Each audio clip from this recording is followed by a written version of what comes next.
Baba ngizileta kuwe ungumsizi wena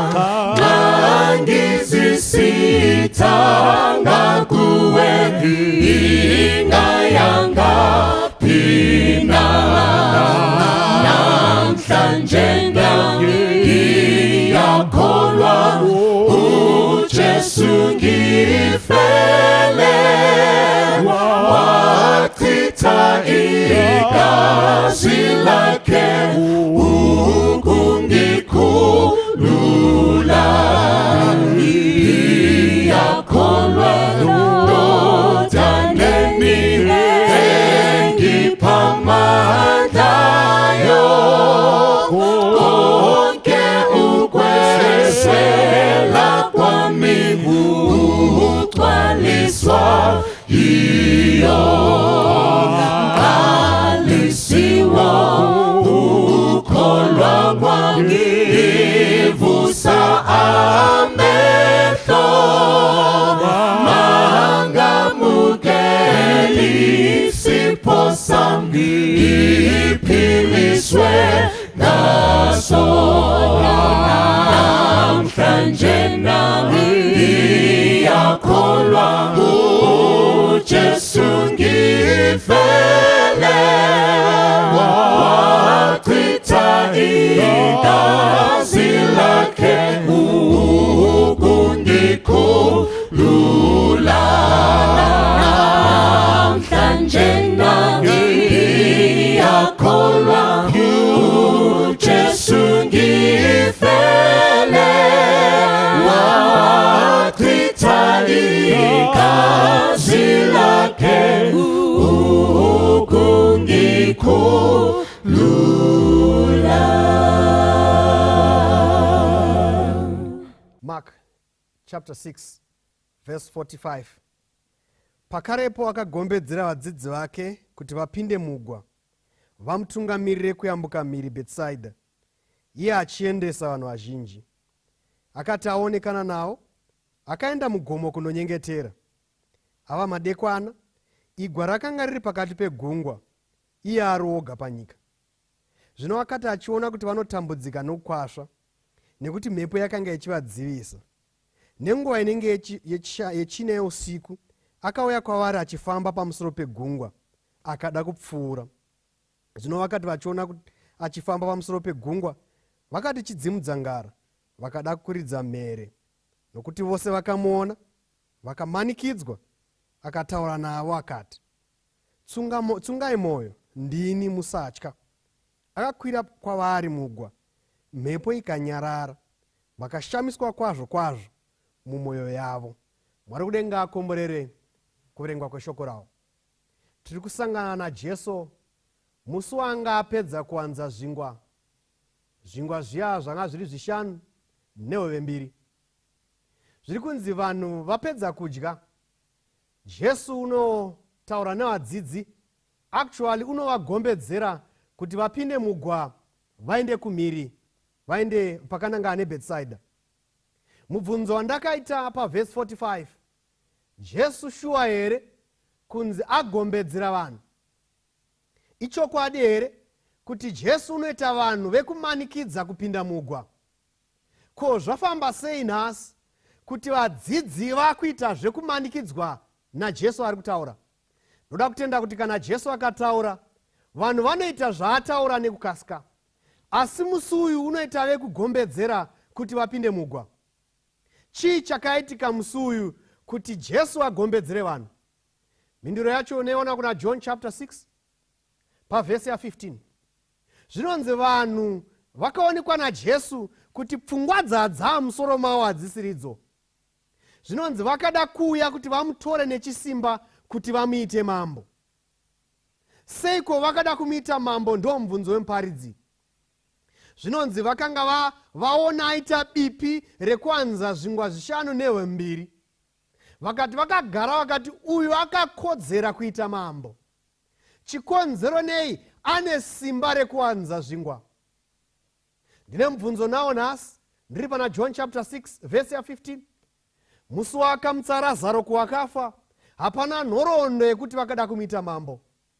Musi wakamutsa mbuya vapita vakanga vakora nefivhiri, hapana makuhwa ekuti vakada kumuita mambo. Musi wawanza zvingwa ndopavanonzi vanoda kumuita mambo.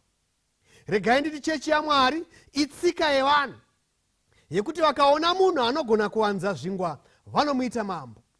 Ndosaka bhuku raMika richiti vaprista vayo vaibata basa kuti vapiwe mubayiro, navaprofita vacho vaiuka kuti vapiwe mari. Vanhu vane tsika yekuti vakaona kuti apa uyu anokwanisa kuwanza zvingwa vanomuita mambo. Mubvunzo wangu uri kuya kwauri unoti, why do you respect the people whom you respect with such respect? Is it a question of respect or there is food involved? Vakada kumuita mambo nekuti vakanga vaona kuti anowanza zvingwa. Ndiani waunorespekta nhasi? Sei uchimupa respect? Is it a question of love or it's a question of money? Ifunga nazvo. Ukatarisa vhesi ya51 zvinonzi Jesu paakapinda muigwa, mhepo payakanyarara, vakashamiswa nazvo, vakadedera kwazvo kuti shuwa here mhepo yabva yanyarara. Pavakamuona achifamba pamusoro pemvura, vazomona apinda mugwa, mhepo yanyarara, vakadedera vakashamiswa. Seiko vakashamiswa? Mubvunzo wemuparidzi, chii chaita kuti vanhu vadedere? Chii chaita kuti vavhunduke? Mhinduro yacho iri pachena. Vaifunga kuti Jesu zvaawanza zvingwa, vaifunga kuti Jesu zvaaita basa iri ndo pekupedzira pesimba rake. To them that was the epitome of his power. To multiply bread and to increase bread like what he had done, in their minds that was the epitome of his power. Vaiti apa haachapfuuri, apa ndo paaguma. Saka paakazoratidza kuti anopfuura, vakashamiswa nazvo. Regai nditi chechi yaMwari, Jesu akanga awanza zvingwa, akanga achiine simba rekufamba pamusoro pemvura. Jesu akaita basa rinotyisa muupenyu hwako nezuro, achiine simba rekuita zvinopfuura zvaungafunga kana kurangarira. Usamulimita, usafunga kuti zvaakaita ndo zvese. It's not in dispute. Mwari akaita basa rine simba muupenyu hwako nezuro, asi Mwari iye achiine simba rekuita zvimwe zvausingazivi. The Jesus that multiplied bread is the same Jesus that walked on water. Ndiye Jesu anogona kuita zvinopfuura zvaunorangarira. Usamulimita. He is still God and he is still powerful. Ukaverenga vhesi ya46 inobudisa pfungwa yekuti Jesu apedza kuendesa vanhu, unobva aenda mugomo kunonamata. Rega nditaure pachena, pane mavhesi andisinganzwisisi mubhaibheri. Pane mavhesi andinoti ndikasangana nawo ndinotsanya, ndobva ndatsvaga mabhuku akawanda ekuverenga. Asi pakati pemavhesi ese andisinganzwisisi, vhesi 46 ndo imwe yemavhesi andisinganzwisisi mubhuku. Regai tiitarise zvakanaka vhesi 46. Akati aonekana nawo, akaenda mugomo kundonyengetera. I don't understand that. This is Jesus, Church of God. And the Bible is saying he went up into a mountain to pray. Now let me explain. This is Jesus. Murume asina matambudziko anomunetsa. Murume asina mabuse. Murume asina hama dziri muchipatara. Munhu asina rent inofanira kuti ibviswe. Ndo ari kunzi neBhaibheri, he went up into a mountain to pray.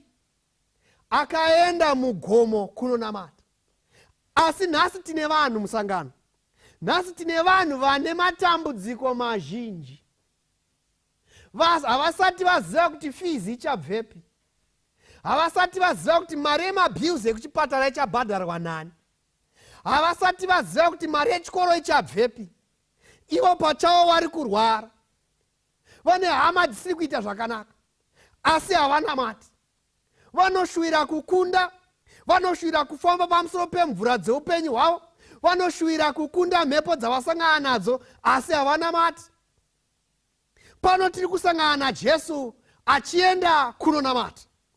Regai nditi chechi yaMwari, iwe nene hatigoni kubudirira muhondo dzeupenyu, iwe nene hatigoni kubudirira kumhepo dzatichasangana nadzo kana tisiri vanhu vemunamato.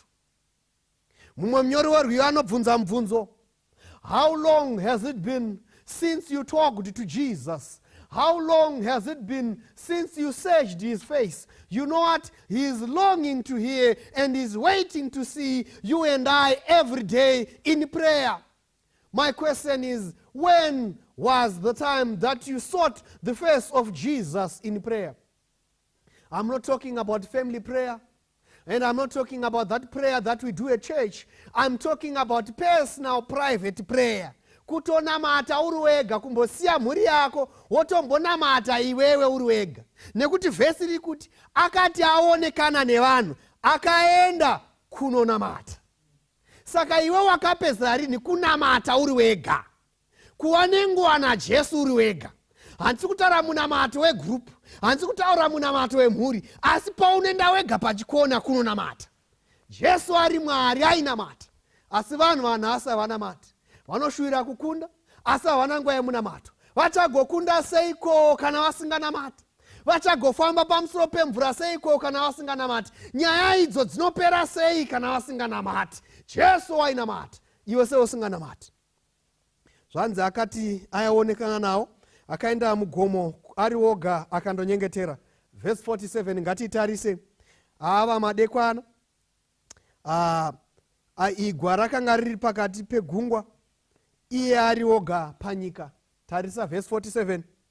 Zviri kunzi, now in the evening. I don't know why. Handina kunzwisisa Bible kakawanda pa verse 47. Pandainzwa vamanyeruke vachiimba, Jesu akafamba pamusoro pemvura ndiye Ishe. Nyaya ndaingoitora lightly. Nditi Jesu akafamba pamusoro pemvura. But ndakazonzwisisa verse 47 ndagara pasi. Verse 47 iri kuti ava madekwana. Kureva kuti miracle iyi yakaitika usiku. Bata pfungwa inokosha yekutanga. Pfungwa inokosha yechipiri, mune malocations maviri ari kupiwa muverse 47. Location number 1. Igwa rakanga riri pakati pegungwa. Location number 2. Jesu akanga achiri panyika mugomo. Zvaitika nguva izvi manheru. Jesu aripi? Ari mugomo. Vadzidzi pakati pegungwa. Wabva nepfungwa idzi manyaneni muverse 48. Verse 48 iri kuti, zvino wakati achivaona. Mira. Akavaona nguvai. Verse 47. Ava madekwana. Verse 48. Akavaona. Terera munhu waMwari. Hakuna dima rinogona kudzivisa Jesu kuti asaona vanhu vake. Wakanga uri usiku, asi Bible riri kuti Jesu akavaona kuti vari kutambudzika. There are two darknesses that you are not seeing in verse 48. There is the darkness of the night. Then there is the darkness of the storm. These twofold darknesses hadzina kugona kudzivisa Jesu kuti asaone vanhu vake. Iri maripi rakuvhara nhasi. Muimbi werwiyo anoti, kunyangwe apfigwa nedima, tsitsi dzake ndichagarira. Hakuna dima rinodzivisa Jesu kuona vanhu vake. Idima ripi rakuvharai mukomo? Idima ripi rakuvharai hanzvadzi ramunofunga kuti Jesu haachakuonei? Nditoona mata Jesu anoona. Hamuna kunzwa here pana Matthew achitaura Jesu, Matthew chapter 6. Kana mona mata, pindai muimba yemukati. Baba venyu vari kudenga vanoona chero pakavanda. Mavandika zvakadizva munofunga kuti Mwari haakuonei? Dhavhidha nyaya yakainzwisa kana Mwari ndichaendepi kwamusingandioni? Ndikakwira kudenga mweya wenyu anonditeera, ndikadzika pasi chero paspecial mweya wenyu anondiperekedza. Tinonamata Mwari anotiona. Muchengetedzi waIsraeri haakotsiri, muchengetedzi waIsraeri havati. Mwari anotiona chero mudima rakadii. Verse 47 yati ava madekwana. Verse 48 ikati vadzidzi vakaonekwa naJesu. Akavaona aripi? Verse 47 yati pamhinduro, he was still by the land and they were in the midst of the sea. Now mascholars anoburitsa pfungwa yekuti nzira yavaifambisa mugungwa pavaikurosa napo, the sea was 8 miles long, 7.5 miles to 8 miles long. Saka kana papari 8 miles long, kana verse 48 ichiti, verse 47 ichiti, the ship was in the midst of the sea. It means that they had traversed 4 miles, 3.5 to 4 miles had they gone. But verse 48 yakuti, he saw them Where was he? By the land. Where were they? 4 miles away. Terera chechi ya Mwari.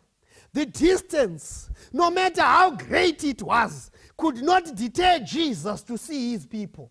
Mukaha wakanga uripo, zvisinei nekukura kwawo, hauna kudzivisa Jesu kuona vanhu vake. Vakanga vari kure hongu, asi Jesu akavaona. Wakure zvakadii kuna Mwari, kwaunofunga kuti Mwari haakuoni. Mwari akagona kuona vadzidzi vake vari 4 miles away.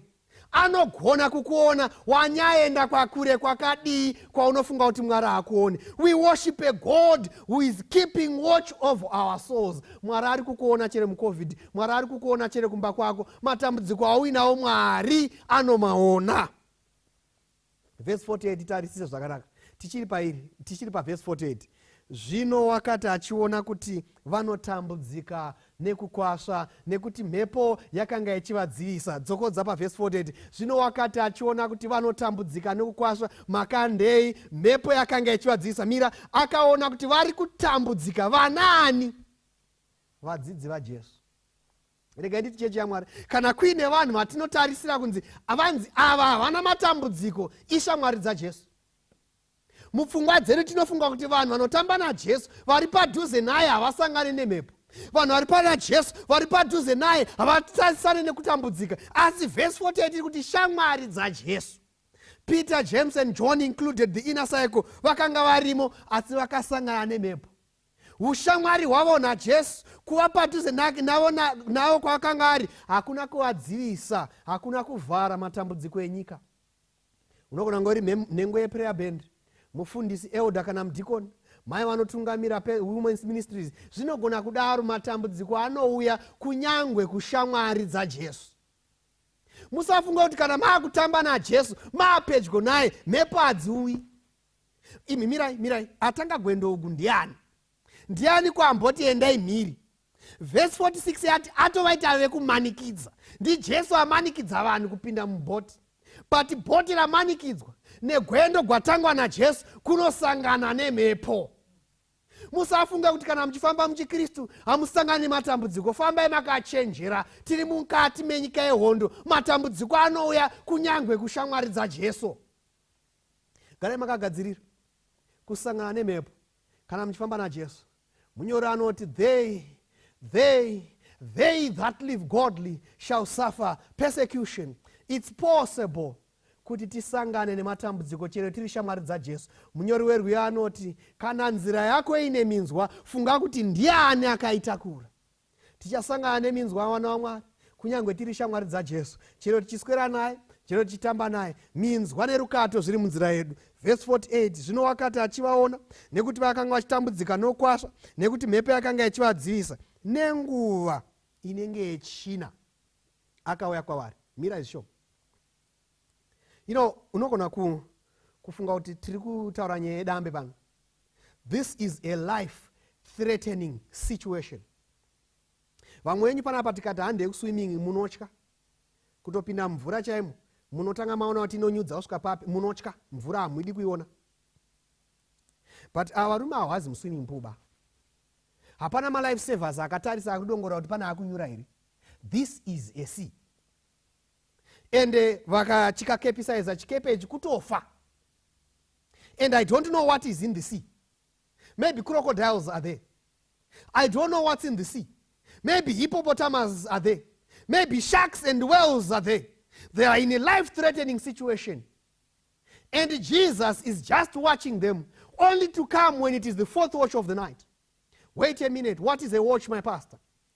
A watch is more like a duty for the Roman soldiers.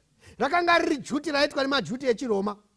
Masoja echiroma aenda kuduty ranga rakareba sei? Ranga rakareba 3 hours long according to Roman reckonings.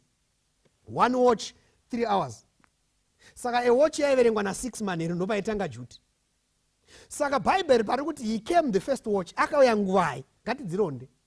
Kana watch ichitanga na6 iri 3 hours, first watch yakapera na9.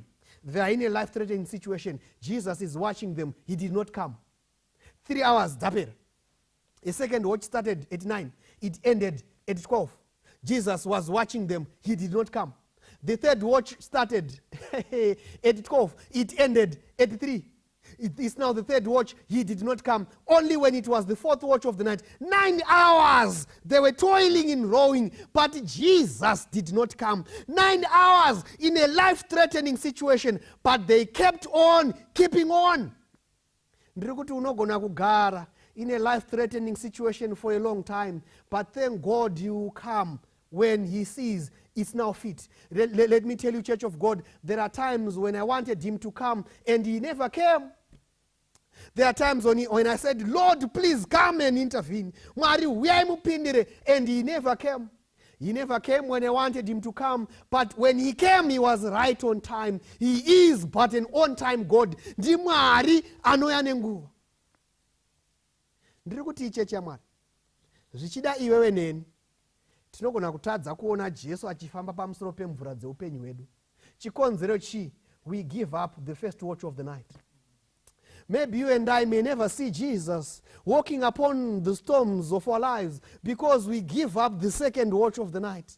Pamwe newe hatizooni Jesu achinyaradza mafungo eupenyu hwedu, nekuti patinopinda pa-third watch tinobvunza adresi yekwasekuru Banda. Patinopinda mu-third watch tinobvunza adresi yekwamadzibaba Nzira. Patinopinda mu-third watch we give up and we leave the church. Hatizooni Jesu achifamba pamusoro pemvura. Vanoona Jesu achifamba pamusoro pemvura dzeupenyu ndevanomumirira up to the fourth watch of the night. Hold on, my sister. Hold on, my brother. Fourth watch is coming and is coming for you.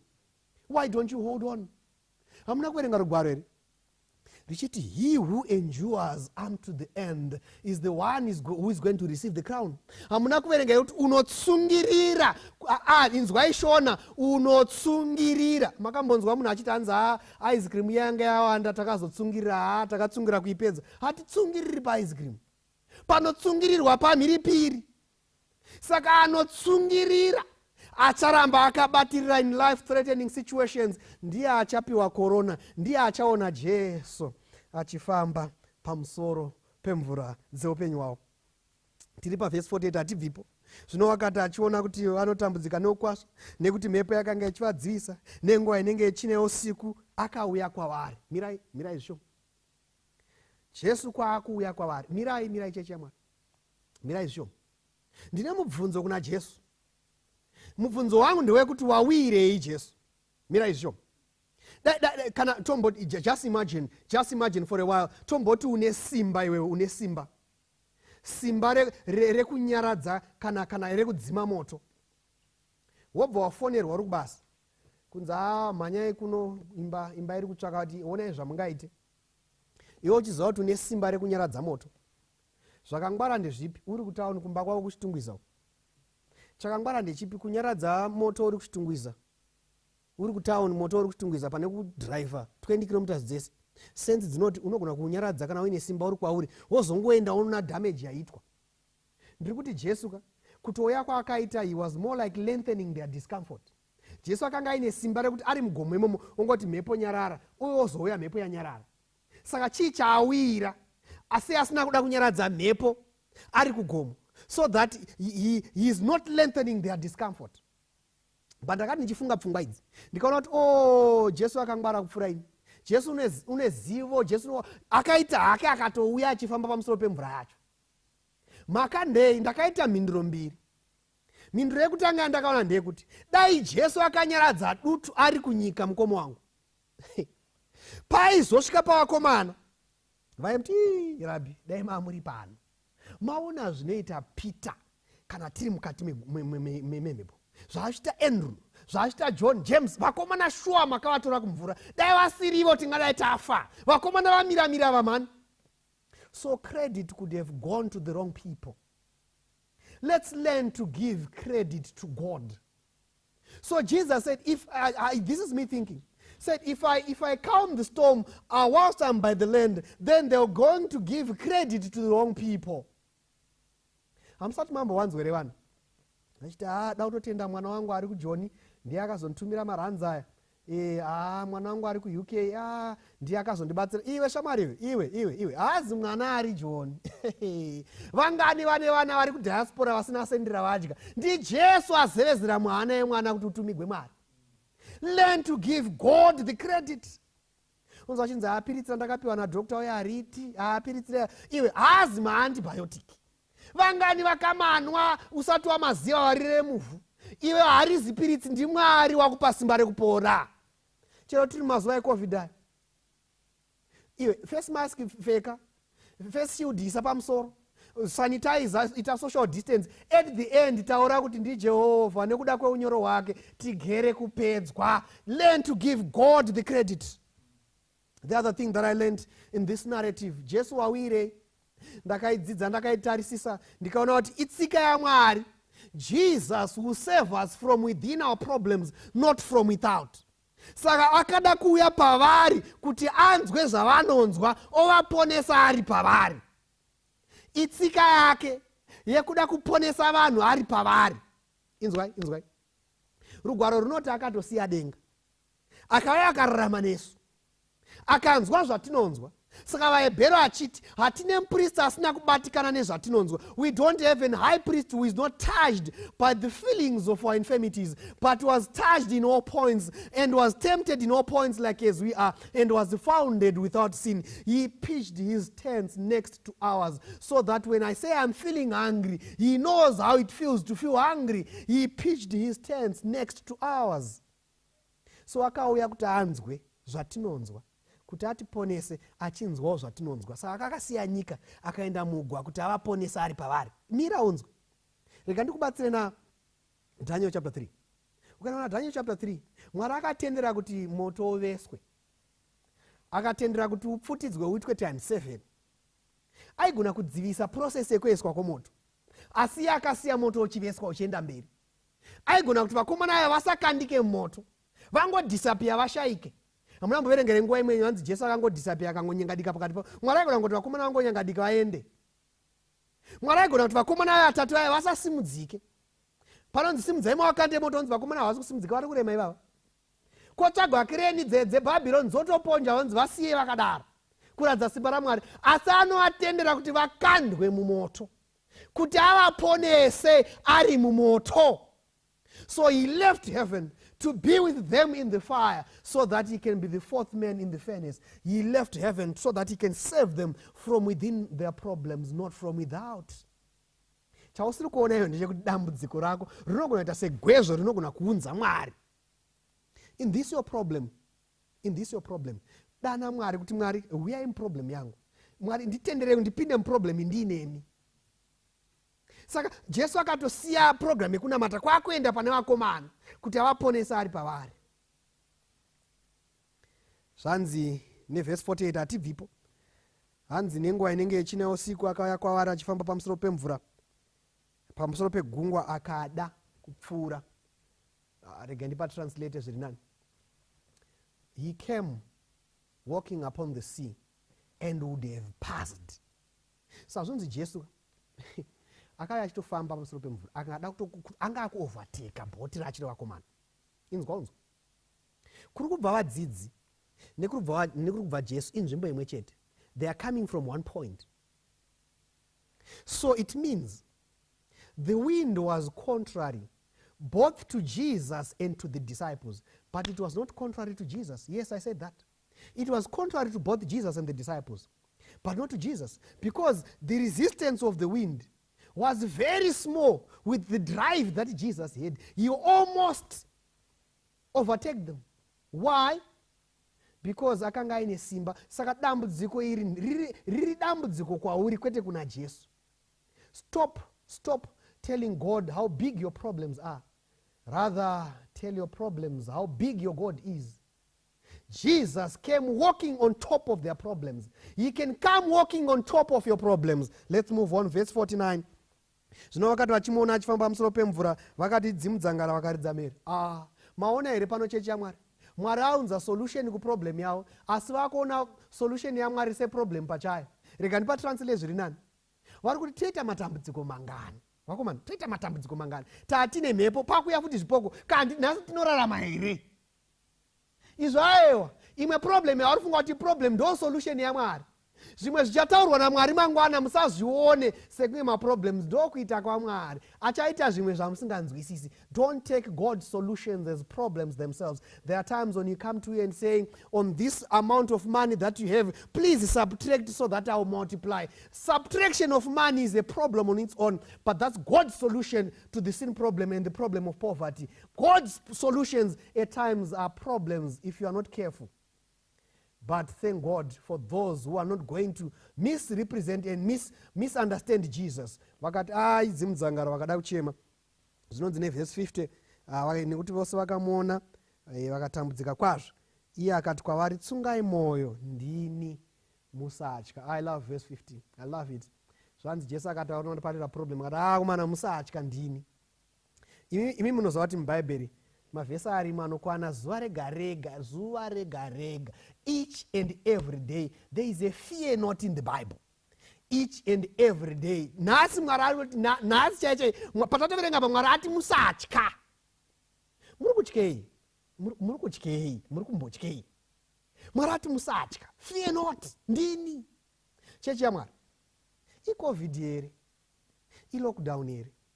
Chiko po akati ahwerengedzazve sakati ayewa pazvizvi zvese tiri vakundi nekupfurikidza kuburikidza naKristu anotipa simba. Mwari unesu, musatya. Verse 51. Akakwira kwavari mugwa, mhepo ikanyarara. Dzokorodza rugwaro. Akakwira kwavari mugwa, mhepo ikanyarara. Verenga Bhaibheri zvakanaka, usarifungira. Akakwira kwavari mugwa, mhepo ikanyarara. Inzwa, apa haana kutaura nemhepo. Zvinonzi gumbo rake richingoti gidhi muchikepe chavo, mhepo mbeyamira. Jesu haana kumbonetsana nemhepo kana kudi kungoisa gumbo mugwa, mhepo mbeyanyarara. Munyori werwiyo ndiye akanzwisa nyaya iyi, akazondibatsira. Akati tenzi kuri kuvhuvhuta. Mananda otokwira, hapana pekuhwanda, motirega here tofa. Vhesi pakorasi akati ndanzwisisa. Ayewa ndanzwisisa. Mhepo hainyudzi ngarava muna tenzi wenyanza nepasi. In your situation, stop praying for your problem to end. Yes, I said that. Stop praying for your problems to end. Pray for the presence of Jesus. Usanamatira kuti problem ipere, ingonamatira uvepo hwaJesu chete. Ingoti Jesu, uyai problem yangu. Jesu paakapinda mugwa ravo, mhepo yakaziva zvekuita, yakabva yanyarara. Dzimwe mhepo dzauri kusangana nazvo, ingotsvaga kuti Jesu arimwe here muupenyu. Ndibate zvakanaka. Handisi kuti mhepo dzese dzatosangana nadzo muupenyu imhaka yekuti zvoni pane Jesu hapo. Dzimwe mhepo dziripo muupenyu nekuti vanhu vanoita musikanzwa. Dzimwe mhepo dziripo nekuti Jesu haapo. Itsika yaSatani yekuti pasina Jesu mhepo inouya. Satani aona kuti Jesu ari uku akati right, ndo nguva yekunza mhepo iyi. Hamuna kumboverenga here imwe musi. Pana Matthew chapter 17. Hanzi Jesu ndo musi wakatransfigure. Akwira aenda kudenga paya pane vakomana mugomo. Pakati pasi panosara varume 9, madisciples ake. Zvinonzi pakabva pauya chimwe zvidhara. Chidhara ichi achiri mwana wacho airwara. Ko hanzi chini vakomana chichikunedza. Zvikanzi mukomana wako ane mweya yetsvina. NdiSatani asvika. Mubvunzo wangu unoti seko mudhara yakasvika Jesu aenda. Akadi kusvika Jesu aripo. Itsika yaSatani yekuuya kana Jesu asipo. Bvunzai kuti mhepo dzandiri kusangana nadzo idzi, dzimwe dzacho hanzvadzi yangu, dzimwe dzacho mukomana yekuti Jesu haapo. Ndo zvatiri kudzwa pana. Jesu paanga asipo, mhepo yakanetsa vakomana, paangosvika mhepo yaenda. Dzimwe mhepo dziripo futi nekuda kwegreat controversy. Bvunzai Job. Anodzwa kuti haiwa zvinambonitorera 2 minutes ndanda right, ndandapera, ndanda kutorwara, handanda murombo kupfuura vanhu vese. Dzimwe mhepo dziripo nekuda kwegreat controversy, asi dzimwe ndedzemusikanzwa. Chimboita diagnosis, chimbocherechedza kuti mhepo iyi kandi chii, igreat controversy here kana kuti musikanzwa. But either way, be it a reason of great controversy, be it a reason of mischief, ingodana Jesu muproblem yako. Maproblems anoziva zvekuita. Hamuna kunzwa vana vachiimba here. With Jesus in the vessel, we can smile at the storm. There are 2 things that God can do. He can either calm you and leave the storm raging, or he can calm the storm so that you go home. I don't know what Jesus is going to do in your life, but call Jesus. Dana Jesu muproblem yako. Vhesi rekupedzisira tobva tanguva yekunamata. John chapter 6 verse 21. Tiringokomenda verse 51 yataverenga kuna Mark. John ano zvaanoedha anotiye paverse 21. Then they willingly received him into the ship, and immediately the ship was at the land whither they went. Zviri kunzi naJona angokanda chimwe chandinakidza panzi, when they willingly received him, vakamugamuchira nemwoyo yose, vakati uyai Ishe, pindai mugwa. Hanzi vachingomugamuchira nemwoyo wose, immediately they were ashore.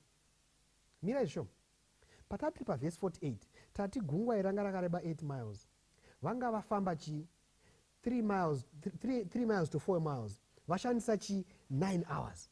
Saka 9 hours idzi vakafamba 4 miles. But pavakapinda, Jesu paakapinda mugwa manje, the last 4 miles immediately, Jona atoshaya kuti angati nguwai, abva angoti chiripo ripocho vakabva vatosvika. This is now human effort plus divine power. Munogona kusvika kwamuri kuenda hanzvadzi, kutosvika kwamuri kuenda mukoma, mukadana Jesu nekukasika. Immediately you can be ashore.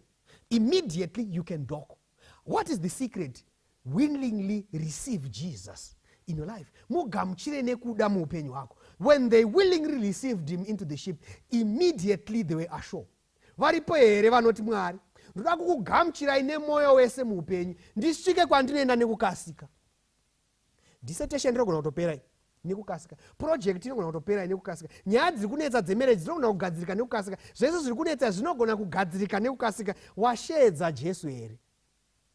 Those with Jesus in the vessels of their lives can smile at the storms of their lives. Varipera kuti Mwari ndibatsirei, ndikugamuchirei, ndisvike nekukasika. Kana uripo wakadaro, ngative nenguva yekunamata. Baba wedu vari kudenga kumusoro, maita ine zvidzidzo zvamatipa panguva yekunamata. Tibatsirei tive vanhu vanonamata. Imi Jesu muri Mwari mainamata, asi tatakanganwa nyaya yekunamata. Tibatsirei tirivhaivhei muzita raJesu. Titungamirire Baba. Varipo vati pachikona cheupenyu hwangu apa ndokugamuchirai Mwari. Vamwe vari kuti aiwa uyai Mwari muve neni mugware upenyu. Vamwe ndo vari kukugamuchirai kekutanga muupenyu. Pindai muupenyu hwavo mugonyaradza mafungu. Muzita raJesu tonamata. Amen. Mwari udenga ukomborere. Mwari udenga akuitire zvakanaka. God bless you and keep you. May he lift you up when you fall. May the Lord cause his countenance to shine upon you and give you peace. Amen. Senzi kuri kuvuvuta, mananda atokwira, nedenga resera toshipa, hatina pekuwanda, motirega eretife, musarare tofa, nguva yese yazara nengozi, nenyanza yavanguva, mananda anonditeerera, nyachira, kana kushatirwa kwenyanza, mashawi kana vanhu kana chinyi, mvura inganyudzi ngarawa, muna tenzi wenyanza nepasi. Zvese zvichanditeerera, nyarara, nyarara. Zvese zvichanditeerera, nyararanyi. Tenzi nemweya unorwadza, nokotama kunemwi, moyo wangu unotambura, mukamundiponese, omananda echitema, oda kundinyudza, nakufanda kufa tenzi wangu, kasika ndiponese, mananda mananda anonditeerera nyachara kana kushatirwa kwenyanza mashavi kana vanhu kana chinyi mvura inganyudzi ngarawa muna tenzi wenyanza nepasi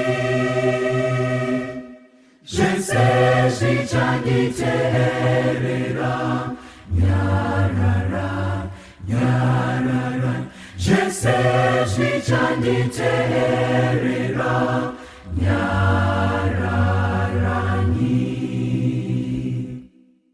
tenzi kutya kwazopera zvese zvazozorora nenyanza yazoteramira denga razova pedyo chimiranyi mununuri musandisiyeba ndichasvika kumahombekombe ndizorore ikweyo mananda anonditeerera nyachara kana kushatirwa kwenyanza mashavi kana vanhu kana chinyi mvura inganyudzi ngarava muna tenzi wenyanza nepasi zvese zvichanditeerera nyarara nyarara zvese zvichanditeerera nyararani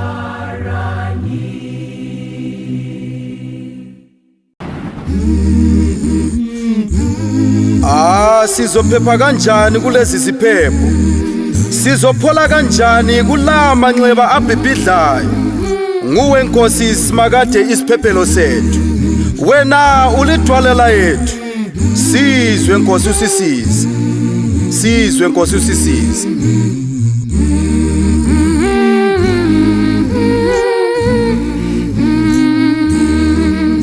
The winds and the waves shall obey my will. Peace, peace, peace, peace, peace, peace,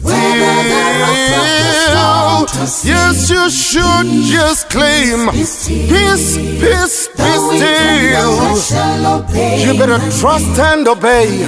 Just believe God is in control. Yes, sir. He says the peace, peace, peace, peace, still. Nkosi sengathungavuka usisindise thina ngokumangu wena somandla ona kukusisiza uyadlalela umoya tholanya uyalalela umoya tholanya uthina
When I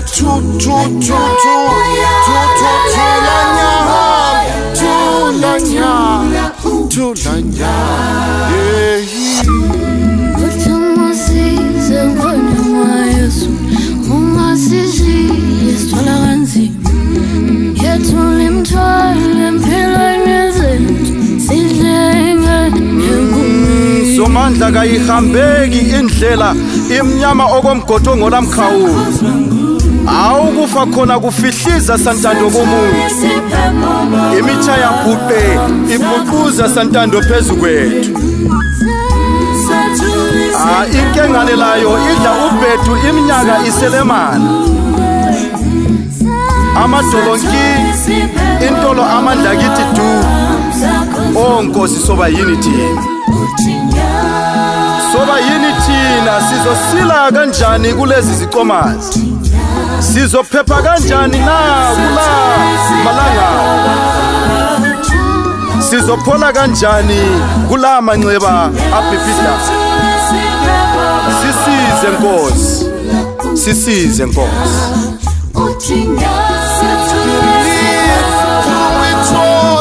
through it all. Yes, the winds. Jesus just says peace. Understand his word stands true. Oh yes, he says peace. Peace. Chula huting